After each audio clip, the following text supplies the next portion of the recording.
Maşallah, Kasa Agro'nun meyvə bağlarının ərazisi o qədər böyükdür ki, gəzməklə bitmir. Gəzdikcə burada qurulan şəraiti gördüm, ürəyim açıldı. Dövlətdən dəstək alıb müasir suvarma sistemi qurublar. Texnikaları, traktorları, hər şeyləri var. Satışları da şükür ki, yaxşıdır. Bir sözdən inkişaf eləyirlər. Nə deyim, bərəkətli olsun. Ərazidə yeni ağaclar da əkilir. İş gedir ha. Ağsaqqal Şahin kişi traktor sürəndir. Tirə qoyur. Görüm icazə versə bu işi mən də görərəm. Nə var, nə yox dayıcan? Çox sağ ol.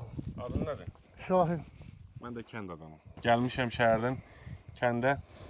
Kasa Agro'nun bu möhtəşəm bağlarını gəzdim. Orada meyvə yığdım. Sonra yoldaşlarla ağacların kökünü təmizlədik. Nə iş görürsünüz?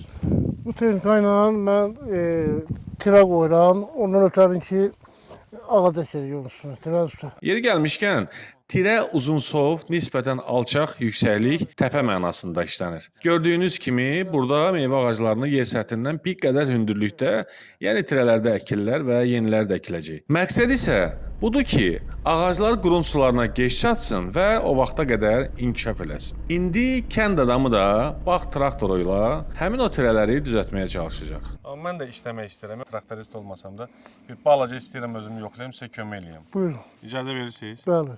Yaxşı. Hə, Çox sağ olun. sağ ol.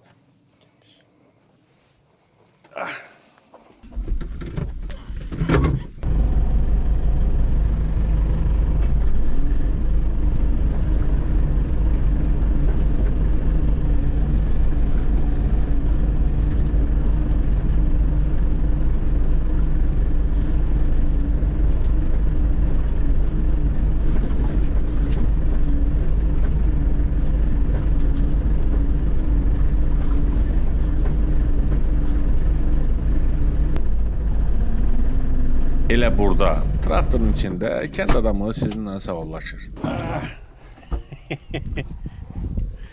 Ah.